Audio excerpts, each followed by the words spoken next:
자, 고2 3월 국어 모의고사 비문학 영역입니다. 자, 16에서 20번 지문을 보도록 할게요. 자, 달팽이관에 관련된 지문이 되겠습니다. 자, 문제 먼저 보고 들어갈게요. 자, 윗글의 내용과 일치하지 않는 것은, 그리고 털세포, 자, 포인트 문제가 되겠고요. 그 다음에 역시 포인트 문제, 기억의 이유를 추론한 내용. 그 다음에 이제 추론 또는 외적 충고 또는 적용 문제가 나와 있습니다. 그리고 문맥상 바꿔쓰기 나와 있는데 읽어가면서 한번 해보도록 하지요. 자, 그러면은 지문을 좀 보도록 하겠습니다. 16에서 20번 지문.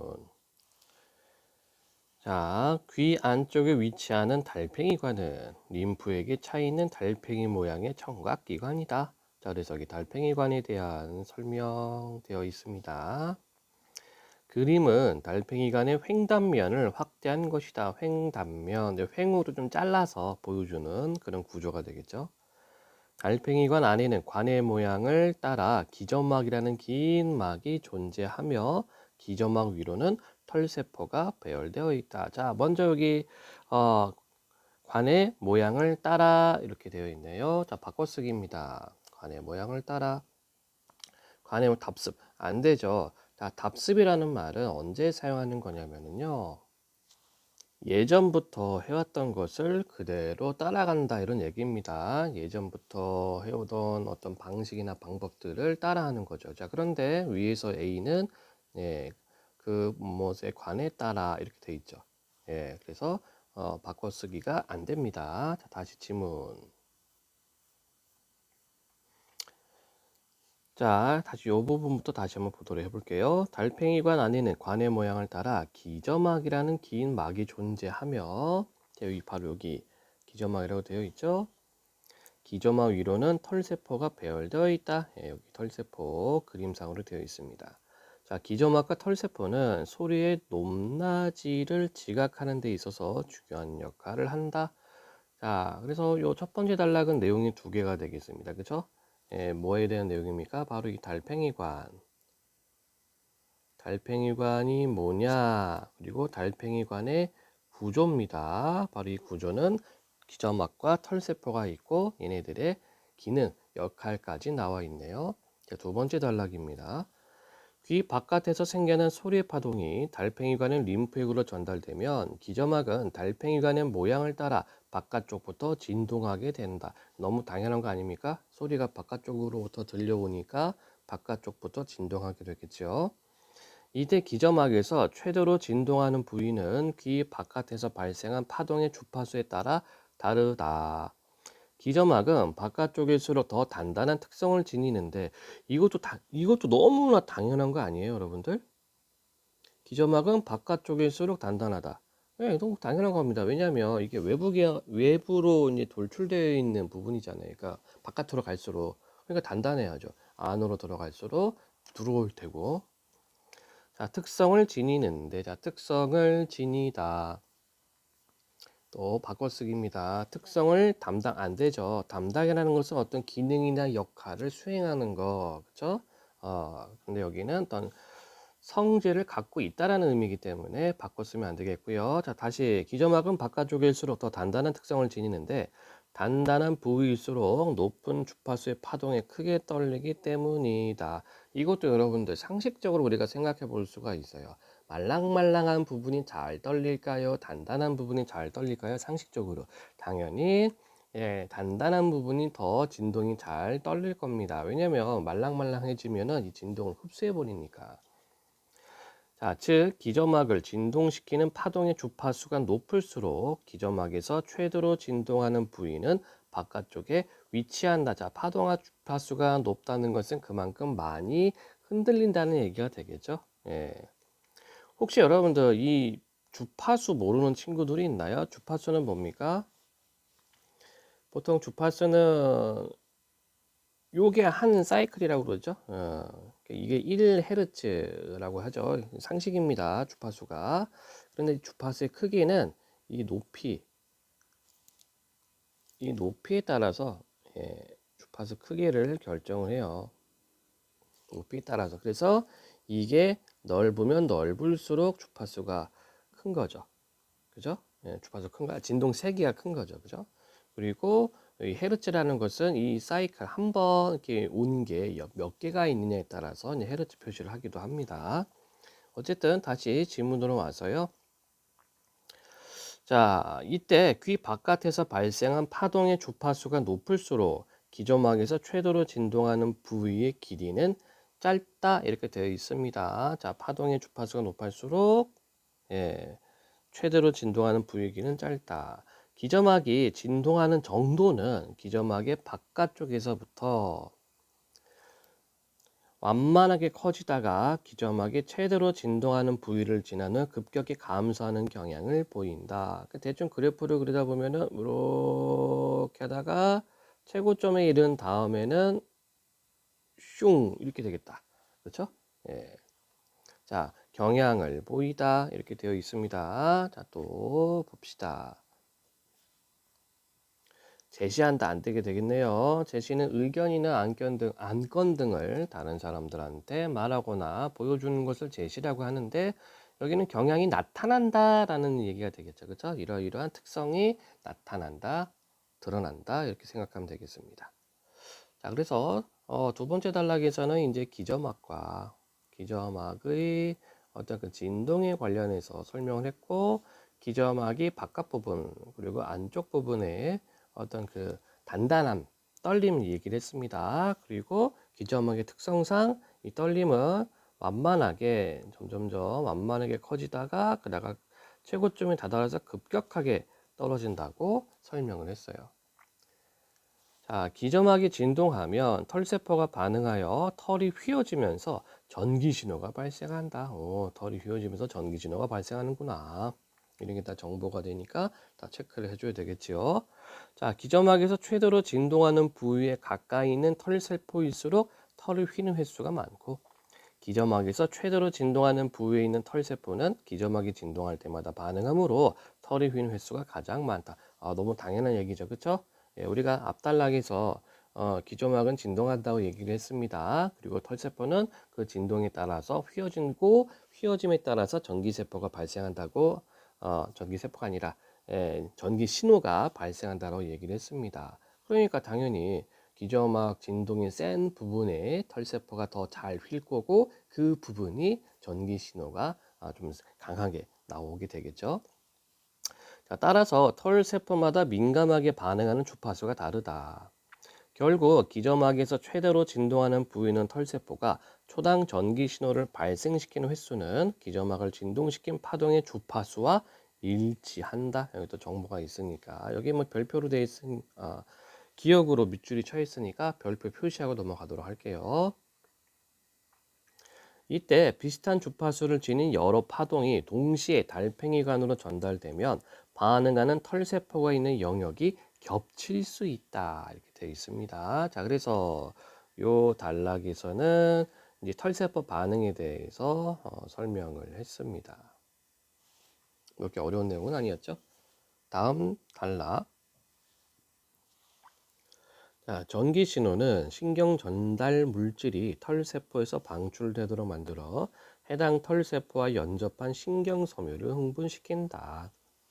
자, 이제 전기 신호의 기능에 대해서 나타나 있고, 자, 방출되도록 만든다. 방출되도록 만든다.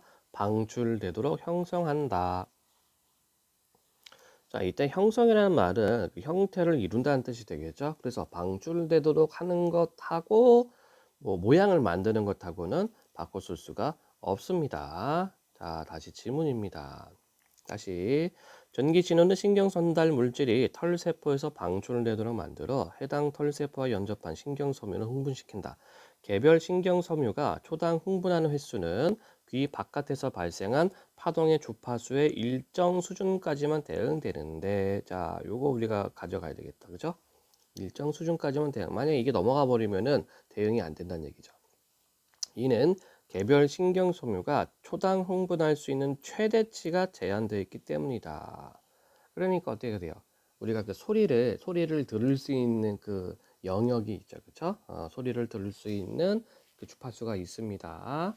그러니까 이제 인간의 그 뭐라더라? 뭐 고주파 뭐 이런 것들은 인간이 잘 못 듣죠. 예. 자, 신경섬유의 흥분으로 생겨난 신경신호는 신경섬유를 따라 이동하며 중뇌를 거쳐 뇌내의 1차 청각피질에 전달되어 처리된다. 자, 중뇌를 거쳐서 전달. 자, 그러면 20번에 경유. 자, 경유라는 게 뭡니까, 여러분들? 여러분들이 그 내비게이션 작동하는 거 보면은 경유지, 그쵸? 어느 지역을 거쳐서 간다는 얘기죠. 그래서 답은 5번이 되겠습니다. 바꿔 쓸 수 있는 거. 자, 이렇게 문제 하나 풀었고요. 다시 지문으로 보면은 1차 청각 피질은 얼굴 쪽에서 뒤통수 쪽으로 이어진 띠 형태로 생겼는데 얼굴 쪽에 있는 부위일수록 신경섬유를 통해 기점막의 안쪽 부위와 연결되고 뒤통수 쪽에 있는 부위일수록 기점막의 바깥쪽과 연결된다. 즉, 대뇌에 이르기까지 모든 개별 신경섬유들은 민감하게 반응하는 주파수가 정해져 있는 것이다. 자, 그러니까 이 부분 어때요? 얼굴 앞쪽은 그렇죠? 어디 갔어? 예. 얼굴 쪽에 있는 부위는 신경소문을 통해 기저막의 안쪽 부에 연결된다.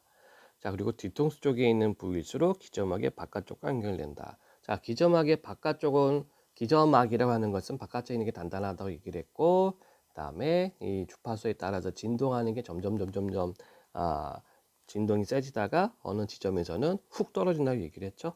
이렇게 연결을 시켜주면 돼. 앞에 있는 내용들하고. 자, 대뇌에서는 흥분한 신경섬유가 기저막의 어떤 위치에 있는 털세포와 연접하는지에 대한 정보, 그리고 신경섬유가 어떤 주기로 흥분하는지에 대한 정보를 활용하여 주파수가 높은 파동일수록 높은 소리로 지각하게 된다. 자, 이런 식으로 각각의 어떤 그 기능 그리고 구조에 대해서 설명을 하고 있습니다.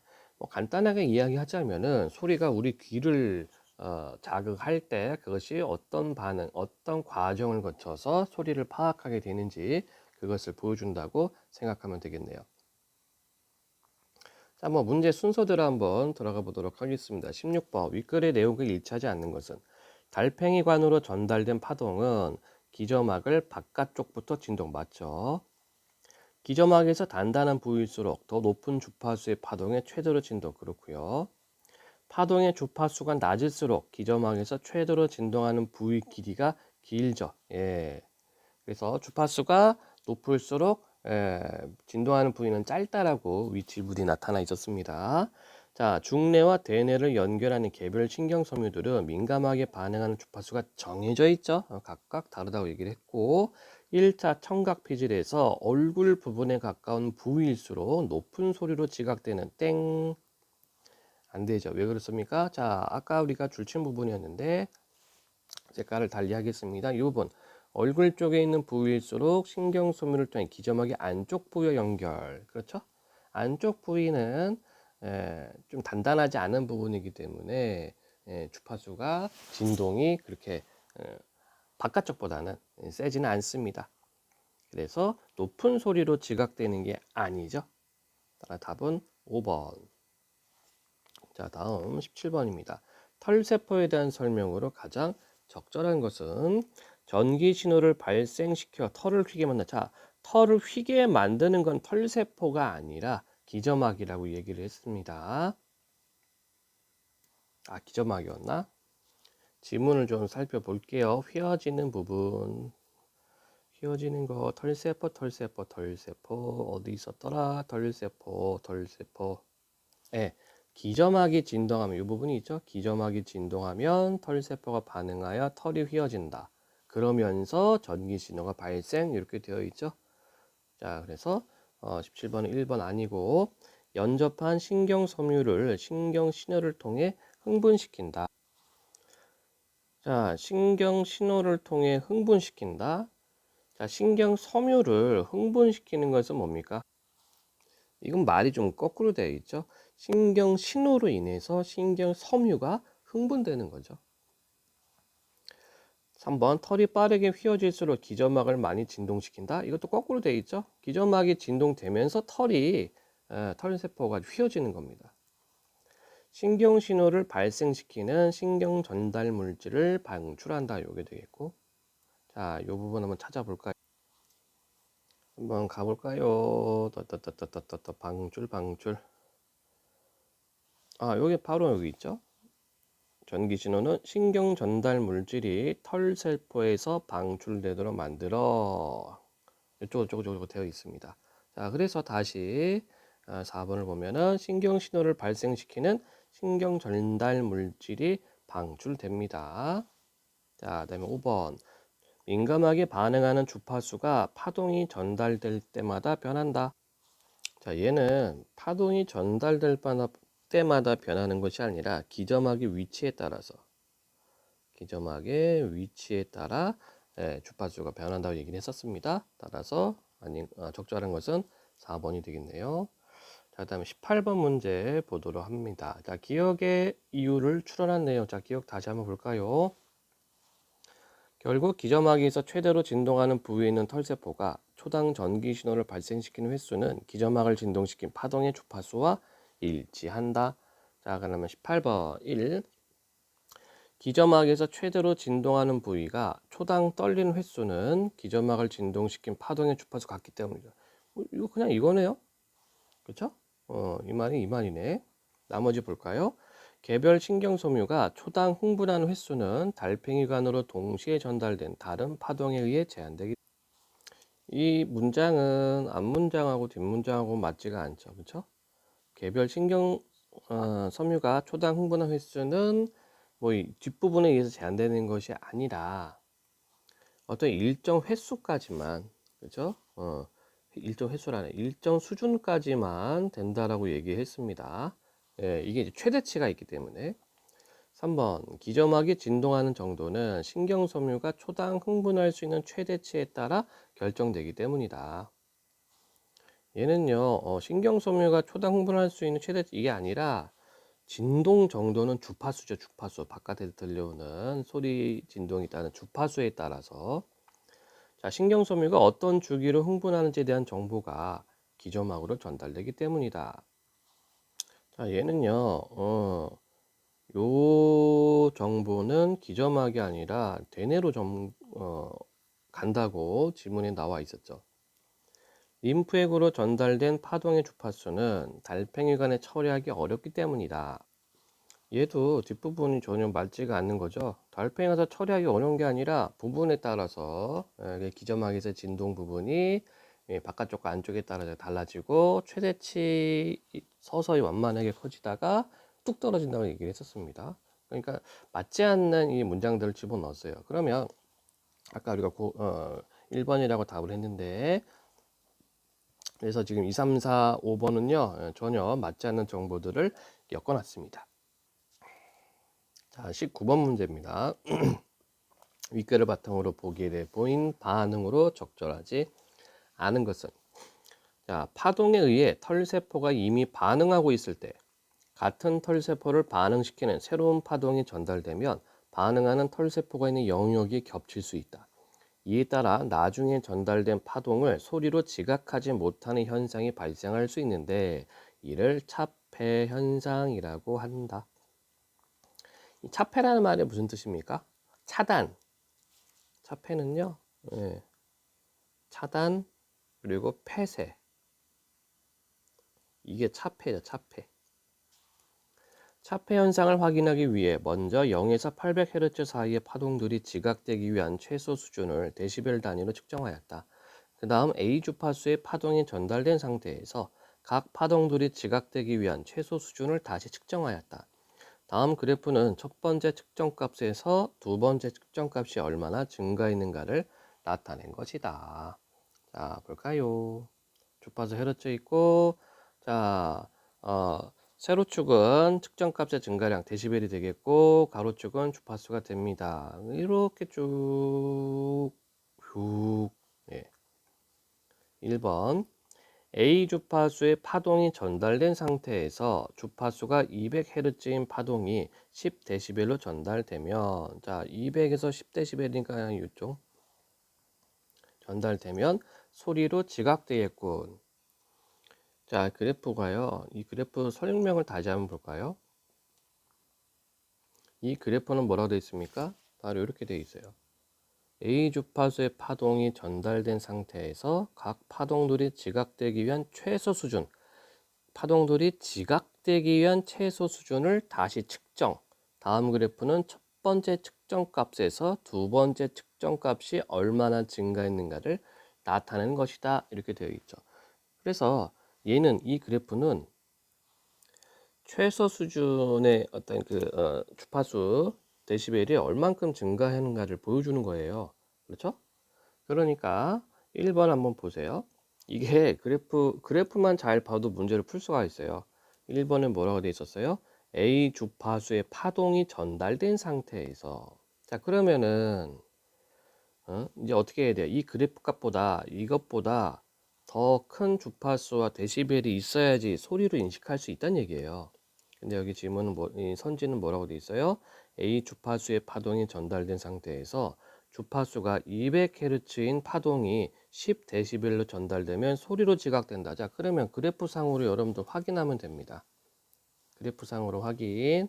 자, 그러면 200dB에 200에 10이니까 여기죠, 여기. 예. 자, 지금 A에서 얘기하는 게 이 최소 수준의 그래프보다 아래쪽에 위치하고 있습니다. 최소 수준의 그래프보다 아래쪽에 있기 때문에 200Hz 주파수 데시벨에 데시벨로 10dB로 전달되면은 이게 지각이 안 돼요. 이게 안 들립니다. 이걸 들리기 위해서는 이 그래프 위쪽으로 돼야 되겠죠. 그렇죠? 그래야지만 소리로 지각됩니다. 따라서 적절하지 않은 것은 1번이죠. 그러니까 이 그래프가 뭘 의미하는지를 여러분들이 질문에서 또는 자료에서 따갖고 와서 확인을 해주면 됩니다. 그래서 어렵지 않은 거예요. 보통 이제 경제 영역이나 과학 또는 기술 영역에서 도표 그래프가 나옵니다. 그러면 여러분들은 이 도표 그래프를 잘 읽어주기만 해도 그 정보를 잘 빼내기만 해도 문제 푸는데 어렵지가 않습니다. 이게 독해 영역이죠. 자, 나머지 한번 보도록 해봅시다. 기점막에서 A 주파수의 파동에 최대로 진동하는 부위보다 안쪽 부위를 크게 떨리게 하는 파동일수록 차폐 현상이 작게 일어나겠군. 자, 본문에서 뭐라고 얘기를 했습니까? 이 안쪽 부위를 크게 떨리는 파동은 주파수가 낮다라고 얘기를 했어요. 그렇죠? 예.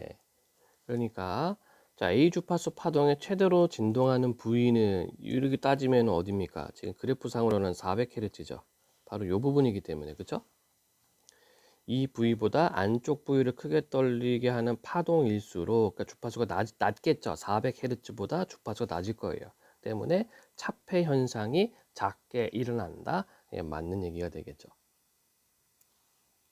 그 다음에 3번. 그래프의 기울기가 정점을 기준으로 오른쪽으로 더 완만한 것은 기점막이 진동하는 수준이 최대치에 도달한 이후에 급격히 감소하는 것과 관련이 있죠. 그래서 이 3번은요, 여러분들.